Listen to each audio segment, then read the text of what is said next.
Le petit matin Sud Radio, 5h-7h, Maxime Trouleau. 6h40 sur Sud Radio. Parlons ce matin donc de la situation des EHPAD. Pourquoi ? Parce que cet après-midi, le Sénat va publier un rapport sur la situation de ces EHPAD. Rebonjour Danny Forster.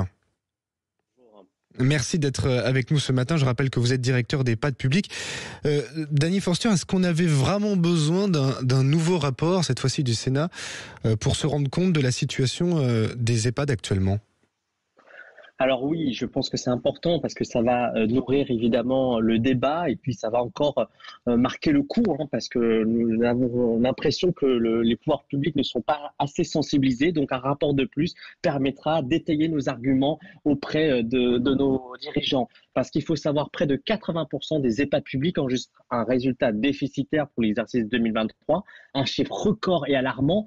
On est confronté à une dégradation accélérée de la situation budgétaire et c'est donc une double peine qui pèse sur la qualité et la survie même de nombre d'EHPAD. Et quand je parle de qualité, c'est-à-dire que nous sommes obligés de baisser le nombre de personnel dans les EHPAD pour maintenir un équilibre budgétaire et pour continuer à accueillir des personnes âgées. Alors, on ne va pas réduire directement des personnels soignants, mais on va réduire en termes peut-être pour les personnes qui font des entretiens de locaux de l'EHPAD. Et malgré tout, ça baisse, vous voyez, la qualité de l'accueil de nos résidences. Donc, c'est vrai que 71% des EHPAD sont déficit. Ça veut dire ça fait moins 156 000 € en moyenne de déficit persistant dans l'année, et ça épuise les trésoreries. Un établissement sur deux n'a plus de réserve de compensation suffisante. Oui, alors il y a un fonds exceptionnel d'urgence qui avait été débloqué en 2023, 100 millions d'euros. Est-ce que c'était suffisant ?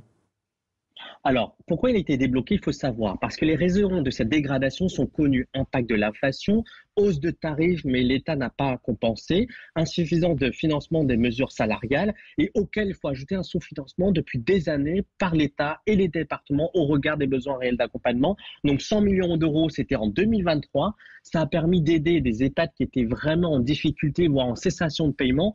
Mais 100 millions d'euros, ça a permis d'aider vraiment quelques structures, c'est-à-dire même pas une trentaine, c'est rien.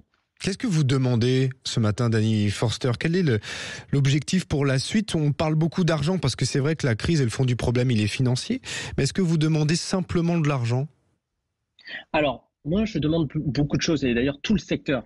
Les personnes âgées de 60 ans et plus sont aujourd'hui au nombre de 15 millions.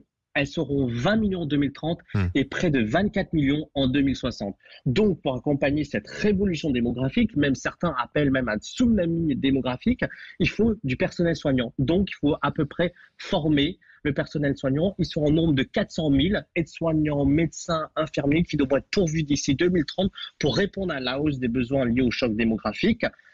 Ça, c'est important. Et puis aussi, il n'y a pas que le personnel. Il faut aussi rénover les EHPAD, installer des clims, parce que certains EHPAD sont vétustes et ne disposent pas tous de la climatisation. Vous avez vu, cet été a été quand même extrêmement difficile pour nos anciens. Donc là aussi, il faut vraiment penser à débloquer les fonds d'urgence pour mieux accompagner les personnes en EHPAD. Est-ce que vous avez une estimation de combien il faudrait aujourd'hui pour rénover notamment ces EHPAD et puis assainir, j'allais dire, les finances de ces établissements ?